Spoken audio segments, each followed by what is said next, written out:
გამარჯობა ჩემო კარგებო, მოკლედ ახალი ბრალი მოვისმინე ჩემი და ჩემი ოჯახის შესახებ, საკმაოდ ნაცნობი პიროვნებისგან, თუ შეიძლება ამას საერთოდ პიროვნება უწოდო, ეს არის ახალაიების ოფიციალური ადვოკატი, ვინმე ირაკლი ზაქარეიშვილი. ახალაიას, როლანდ ახალაიას და თა ახალაიას და ასე შემდეგ რა, ამათი ოჯახის მცველია, ოფიციალური.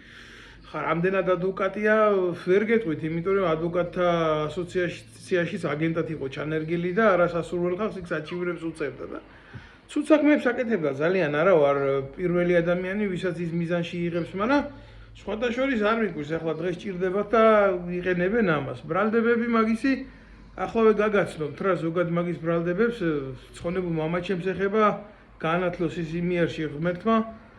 ხო და მოკლედ აქეთ გადმოდის და თურმე აღურაცხელი ქონების პატრონები ყოფილვართ მე და ჩემი ოჯახი და ჩემი ძმა და ამ ქონებაში იცით რა შედის? რაღაცა 92-93 წლები რო იყო, პურის რიგები რო იყო ქვეყანაში, რაც ჰქონდა ერთ შეჩენილი ქართველებს შავი მიწა. ის 2500 კვადრატი სოფელ გვიშტიფში, სხვადასხვა ზოტაიოსელიანის მეზობლები ვიყავით, იმის გვერდზე ბაბუა ჩვენმა მოგცა და გულახდილად გეუბნები რა კაცისგან შეიძლება არ უნდა ითქვას, მაგრამ იქაურობას აი კონკრეტულად იმ მიწას რო ვერ ვიტანდი, ალბათ ისე ცხოვრებაში ვერაფერს ვერ ვიტანდი.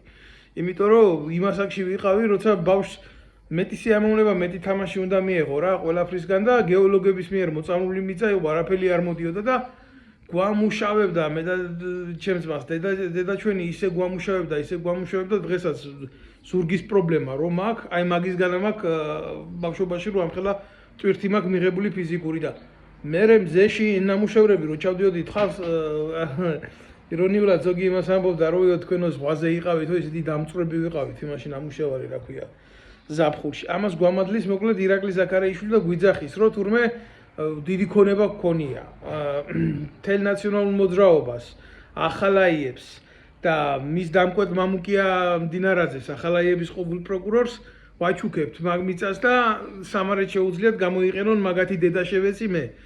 და ეხლა რა ვქნა მიცვალებულის შეურაცხყოფა მაგენში მოსულა და მამაჩემი ყველასთვის ცნობილი იყო ცხონებული ვინც იყო, დაჭერილი იყო საბჭოთა კავშირის კგბ-ს მიერ Комитет государственного безопасности, სადაც ის როლანდ ახალაიები და სხვა ჭატლახები იყვნენ მაშინ იქ სათავეში და დაჭერილი იყო იმიტომ რომ ავრცელებდა ეროვნულ ლიტერატურას.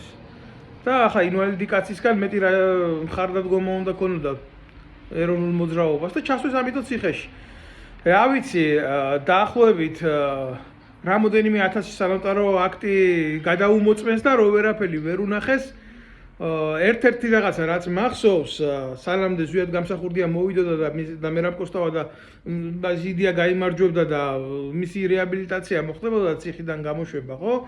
ერთადერთი რაც მახსოვს ამ ეგრეთ წოდებულ ბრალში ვიღაცა ქალი ყავდათ გამოყვანილი, რომელიც იქვე ცხოვრობდა რა, ჩვენს გვერდზე ცხოვრობდა კიკვიზის ქუჩაზე და მე როცა მივედი და ვნახე ეს ოჯახი, იმიტომ მამაჩემის რეაბილიტაციის საკითხი როცა იყო ბიჭო, საკუთარმა შვილებმა რო გაიგეს არ იცოდნენ ეს ამბავი რა ქონდა რა, დედამის გაფუჭებული, მე-6 სართულიდან დედა კინაღამ გადააგდეს საკუთარი ხელით და ის ქალი მეხვეწებოდა რომ რა ვქნაო მეო ქვრივი ქალი ვიყავიო და კგბ-მო დედა მიტირაო და ასე მიქნაო და ესე მიქნაო და დამემუქრა შვილების წარწმევით და მაიძულაო მაშინო მამა თქვენზეო ამ ყველაფრის დაწერაო და გამაუბედურები ადამიანი. რა თქმა უნდა ეს იმას არ ამართლებს, მაგრამ ერთი არა მოსვლია მამაჩემს პირიდან აუგი ვიღაცის დასასჯელად, გასაუბედურებლად და ასე შემდეგ და ასე შემდეგ. არ არის ახლა ეს ისტორიები, რომ ვინმეს ადამიანი გააკვირვებს. და ეხება მცხონებულ მამაჩემს და როცა ჩავალ საქართველოში და დავბრუნდები, მაგას პირადად ვნახავ, ისე ჯობია საკუთარ თახსირ ნარკომანშვილს მიხედოს.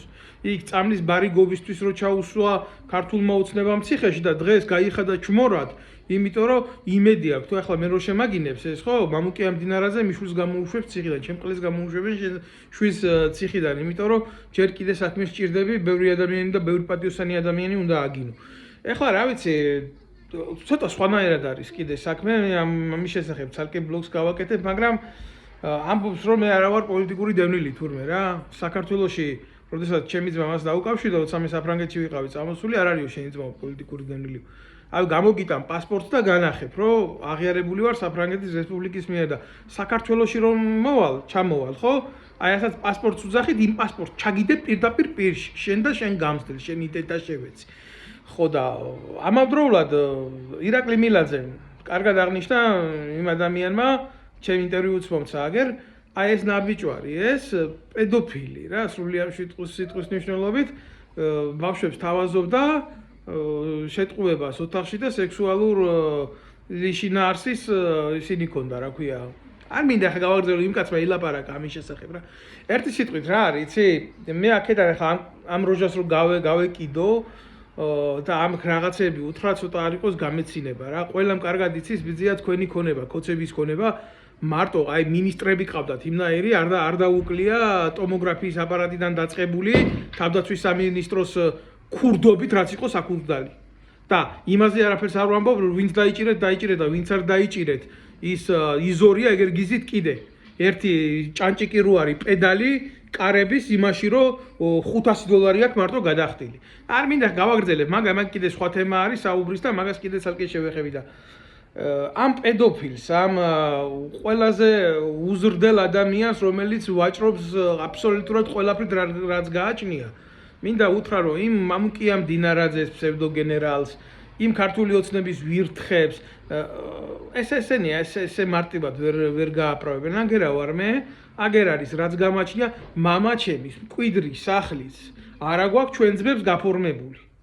და არ ვიცი ხა ის მიწა გვიშტიფში 2500 კვადრატი მეტრი შეიძლება დედაჩემმა ჩემ ძმას გადაუფორმა და რა ასაკის ქალია და გააკეთა ესე და რა ვიცი ხა მისი ნება არ ვიცოდი მაგ ამბავი და იმას თუ დავებიან ჩემ ძმას ერთი რაღაცა სათხოვარი მეკნება ერთი აგერ აღო მთლიერი მიყურებს ბიჭო მივცეთ ეს მიწა 2500 კვადრატი მოწამლული გეოლოგების მიერ ნაციონალურ მოძრაობას ქართულ ოცნებას და იქნება წავიდნენ და იმუშაონ ამის დედა შევეცი იქ რა იმუშაონ იქნება რამე გააკეთონ იქნება რამე შექმნან რამე მოიწვიონ იცი ან საერთოდ ყანა როდის ითესება როდის იმკება როდის ხდება მისი გამარგვლა როდის ხდება მისი განაყოფიერება ბიჭო ისეთი გაფუჭებული მიწა იყო სად იყო ჯერ სასუქი იმითი რა ქვია საქონლის განავალით ანაყოფიერებდნენ მაშინ სოფელში მიწას იმას არც განავალი კი არა არც სასუქი არ შველოდა რომ ელემენტარული მისი ნაყოფიერება მოსულიყო